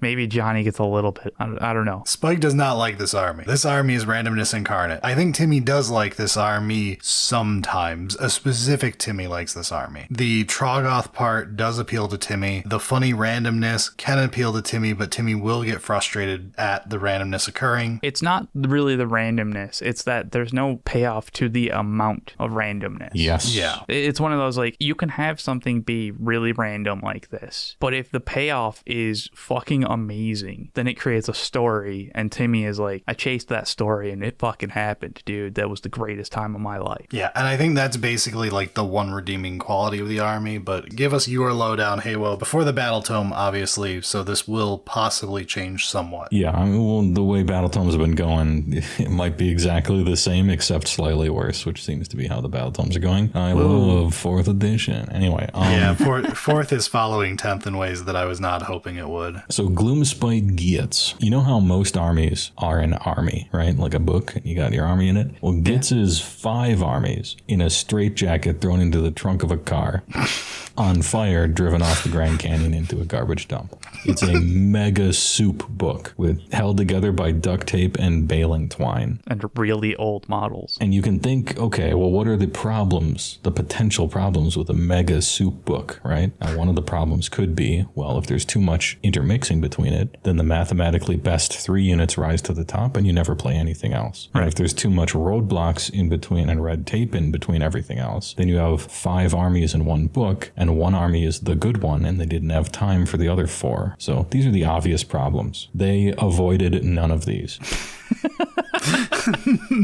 They intend for you to play a little bit of everything, but you won't, because they didn't make that worth it at all. You actually just pick a mini army and lean in to the good one. Right now that's Trogs, Squigs as well, I guess. And the other ones, well, I mean, they pay money to print the words with ink and make the models. So I don't know. It was too hard, I guess. Their army's main rule is the Bad Moon. Everyone hates it except you and 4 people at GW. The new book comes out next week. The first rules preview is the new Bad Moon. It sucks, but it's less random, but it still sucks. So that's a great sign. Timmy likes the wackiness, but there's too much complexity. There's too many rules, and there's too much randomness with no payoff. I have written here, and you said that exact, so it's perfect. Some of the randomness is fun payoff, but there's so much of it for its own sake that it's much even for Timmy. So Timmy 5, Johnny 5. This is a wide canvas with tons of choices for troops and abilities and everything, but you're met everywhere with an equal amount of frustration and red tape and keyword bingo standing in your way. I kind of feel like those 5s are generous. And Spike is at a 3. Oh, I'm shocked it's that high. I guess you could just play the Trogs and it'll be decent. Now, what Spike did like recently with the quote-unquote most recent new book, and I'm not talking about the one next week, what Spike liked about that is it was grotesquely overtuned so that the army was crazy overpowered, and it got nerfed like 6 times in a row. Spike didn't really like any of the mechanics or anything. He just liked that the army was OP. Yeah. And so Spike is kind of he has been on a bit of a Gitz bandwagon for a little while, but he will be getting off at the next exit. Yeah. I'm still open to the idea of us splitting this army, Eric. I take Trogs and Wolf Riders. You take Squigs and shitty 40-year-old Goblin Sculpts, and no one goes and buys those old spiders. And no one takes the spiders. They're flushed and you jiggle the handle. Yeah. All right. Let's move into something I think that's a little bit more interesting, perhaps. Ironjawz. Ironjawz, to me, I know historically they had all the fancy movement and stuff that made them more Johnny. Fantasy-wise, they're clearly Timmy. You want big people doing big things, hitting with big weapons on big angry cabbages, Hulk smashing, they're even green. Spike, I think, historically liked them, but now there's issues with, like, they don't even have, like, smashing and bashing anymore, do they? Unless that got patched in later. No, that was one of the 17 rules that they've lost that were all fun for 4th edition, yes. Okay, I was gonna say, I was like, there's no way, dude. I remember reading this stuff. Yeah, it was the most beloved rule, yeah. Yeah, Ironjawz was fucking crazy. Spike must love it. No, Lumineth needed that one, except with no setup. You just get it. They just get it. I feel like Spike's probably still okay with it, just because, like, decent positioning with these type of units is gonna work out, but and like they still get charged stuff, right? I'm gonna bet nobody's low. I'm gonna bet Timmy is, hopefully, God, I hope so, the highest, and is probably like an 8 to you, Heywoah? Let's find out. So I guess we'll get into a little history since you mentioned it. This was one of the most balanced, like perfect armies for a little while there, where every number was the same. It had something for everyone. It's kind of like Goblins in Legacy a long time ago, where they had a combo finish, they could put Thalia in there, they could go aggro, they could do it all sorts of decision trees to make. Very Spike army despite appearances.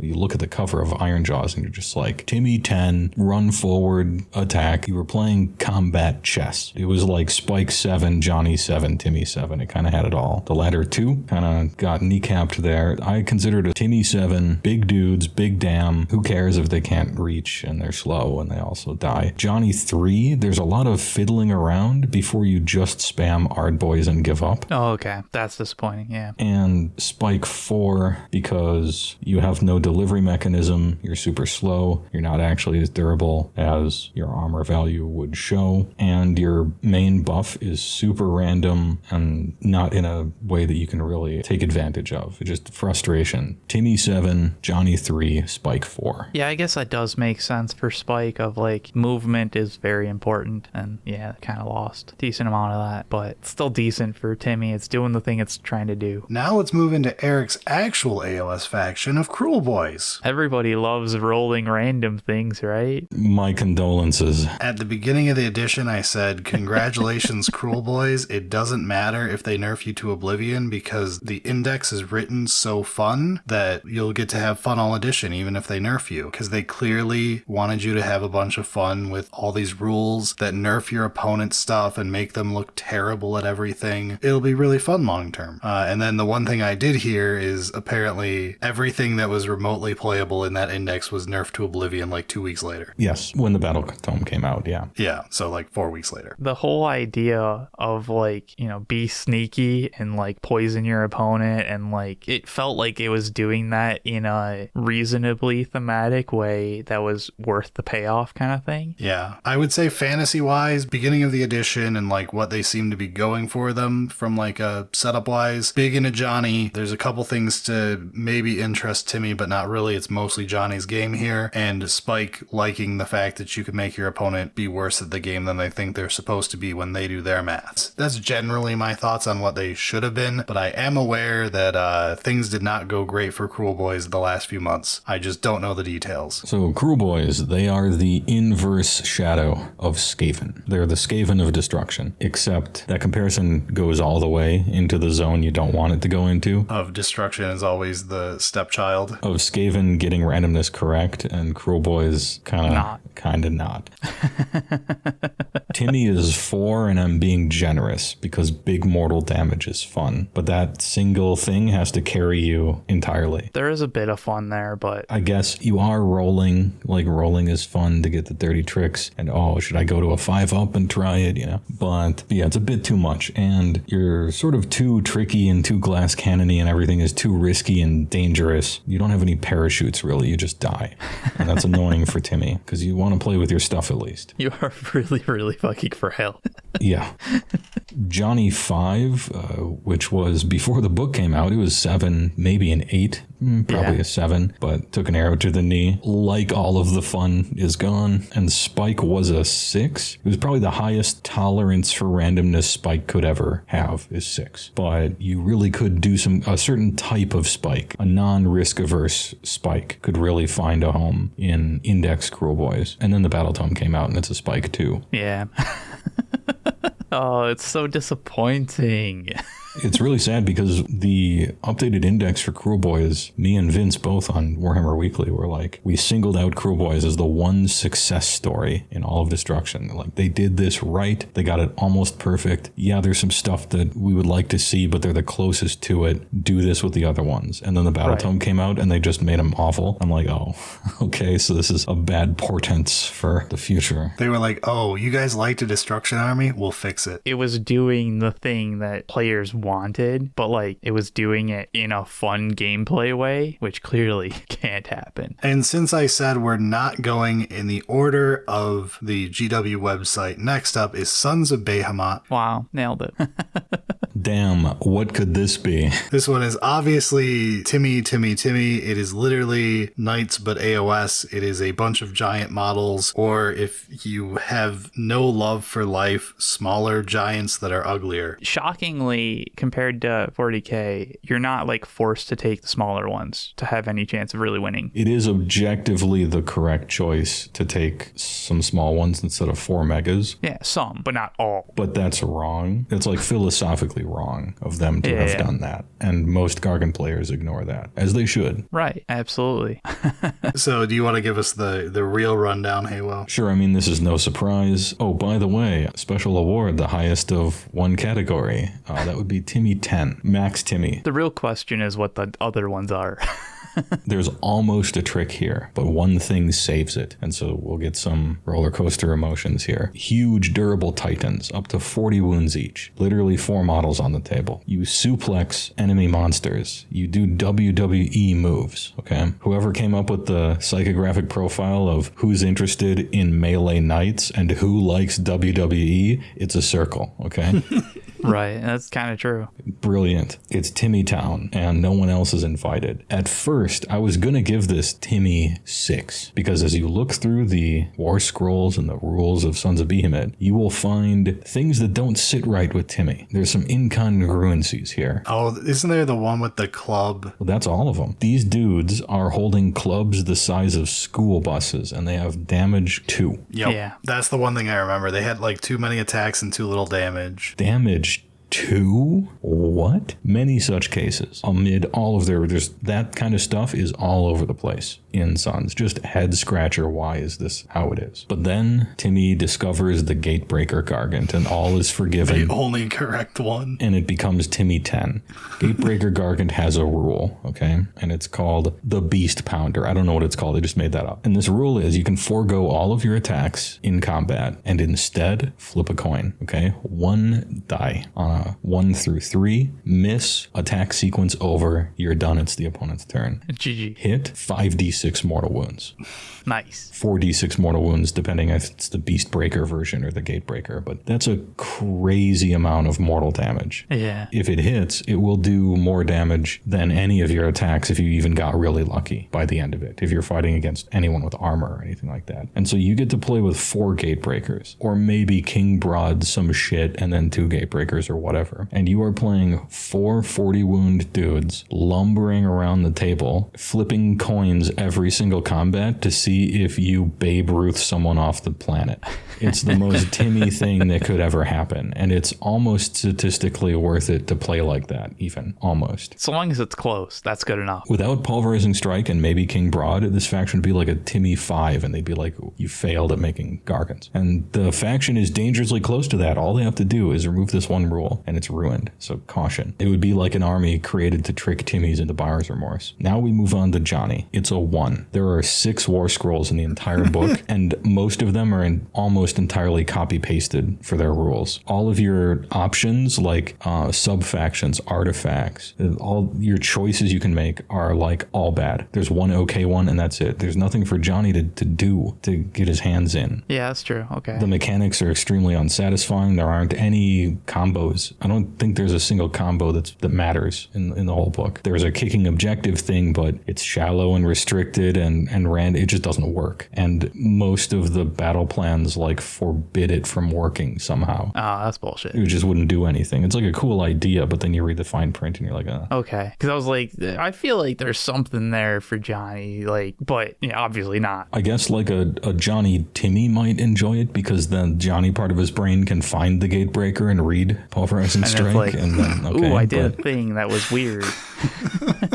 And then Spike is a 1. Yeah. Sometimes Mega Gargants, sometimes SOB is good and sometimes it's not, but Spike is a 1. It's the most passive gameplay possible in the whole game. What you do is you walk forward onto the objectives and you stand there. And if your opponents can pass the DPS check, you always lose no matter what you do. And if they can't, you always win. Yeah, there just isn't enough options for you to make decisions strategically. And if there's 6 objectives, you lose. And if there's 2 objectives, you auto win. Playing the army for Spike feels like watching someone play the army, even though you're the one playing it. It's like, why am I even here? Exactly, because Spike is about proving yourself, and it's hard to prove yourself when you have no skill required. You make 2 decisions in the entire game. All right, but it at least does what we expect it to do, which is be the biggest, timmiest thing. Though, again, it is scary how close it is to not being that. It's on the precipice of ruin. Speaking of ruin, We've got Ogor Mawtribes. we've got Heywoah's army of choice. The thing that I would say you are best known for is being Mr. Ogre Guy, or the calmest YouTuber to ever live. One of the two. So ogres are the money and food driven mercenary force / general ne'er-do-wells who have 2 armies stuck together. The second of which has all the cool lore with Beastclaw Raiders, who get the Everwinter chasing them that they turn into a positive even though it's a curse, and use it to their advantage. And from everything I've ever learned from watching a million hours of Heywoah, current Ogor Mawtribes is not it, and the two factions have never been happy at the same time, and usually both are unhappy together. Did I nail it mostly? Well, that's a fine history lesson, but what about Timmy Johnny Spike? I don't think Timmy's happy. I think it falls on his face. Fantasy-wise, Timmy should be very happy because you've got big dudes, big guns, big everything, big beasties. This should be a Timmy slam dunk. Can't go wrong. Johnny probably doesn't care too much. Spike is probably indifferent. So let's hear the actual truth of the situation. Ogor Mawtribes. Big meaty men slapping meat. Very high damage. Very bad defense. Run and charge sometimes. Super elite. No tricks. No surprises. Every unit does the same thing. You just spam the one that mathematics tells you to. There's a lot of shooting units, but they helped you out in case you were in danger of making one decision because they're all bad, so you don't take them.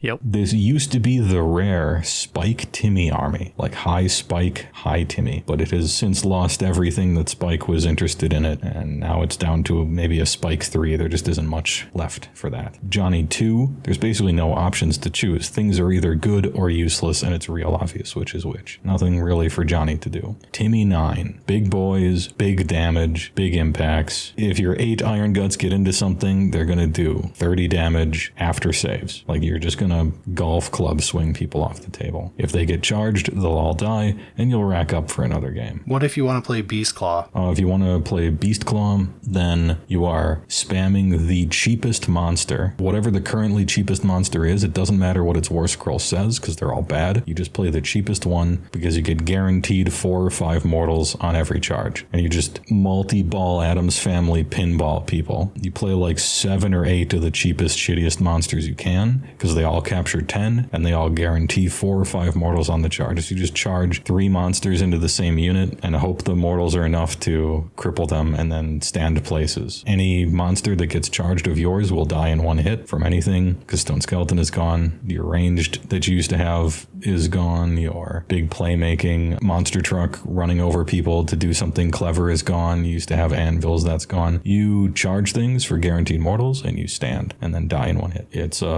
Daytona, USA, Sega, Rally, Dreamcast. It's fun in its own way, but I'm not trying to buy 7 Thunder Tusks. I only have 2. I'm hoping the Battle Tome gives us more to do. So really, it's one of those, like, Timmy was able to do the thing, but, like, even if it's not particularly great afterwards, like... It's all about that single event, right? It's like, it's lining yourself up to get 5 charges in the same turn and deal 19 mortals to something. It's about getting your Iron Guts and actually charging all 8 of them into combat and rolling dice and being like 60, And after that, like, maybe you win, maybe you lose. If somebody catches you out, you lose.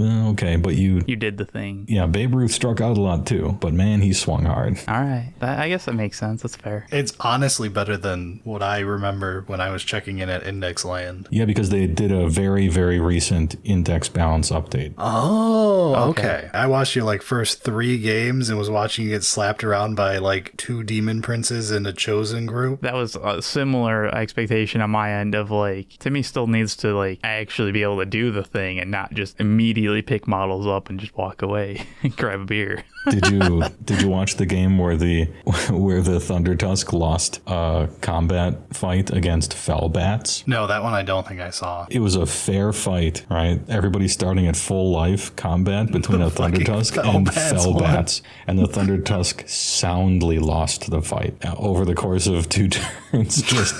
Just got him. Jesus. Nothing happened. It was so funny.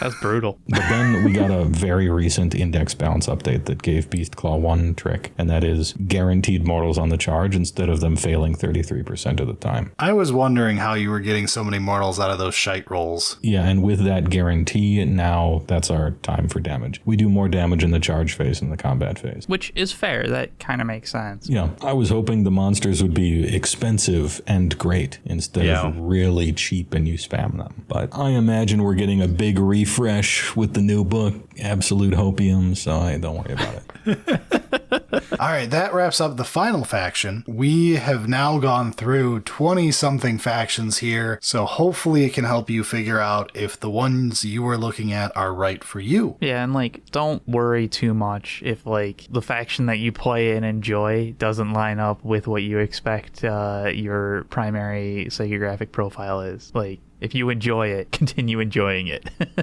And it could be that you're also learning, A, that we can be wrong, but B, that maybe you're not as simple as you thought you were and you have more complex tastes, or they've evolved with time. Yeah. Because again, what you like today, you may not like 2 years from now. At the same time, this is Warhammer. Everything constantly changes. There is always a new book that is screwing something up for somebody and fixing something for somebody. See what happened with Kruleboyz between the last time we talked about how bulletproof they were for the edition and how, damn, this is the best writing I've seen in AOS. And 3 months later, dumpster tier, what did they do? I'm sure by the time this comes out, Gloomspite will be the coolest faction, and every rule that we don't see yet are all going to be 10 out of 10, the greatest thing ever. Everyone is thrilled with them. Congratulations, Gloomspite Gitz players. This won't age poorly. Before we actually end this, Heywoah, where can our audience find you? Thanks for having me. It was a good time. Look forward to next time. You can find me on twitch.tv/Heywoah or youtube.com/c/Heywoah. Also, I got a Discord, discord.gg/Heywoah. These are puzzles you need to solve, but I think you can do it. There should be some links in the description.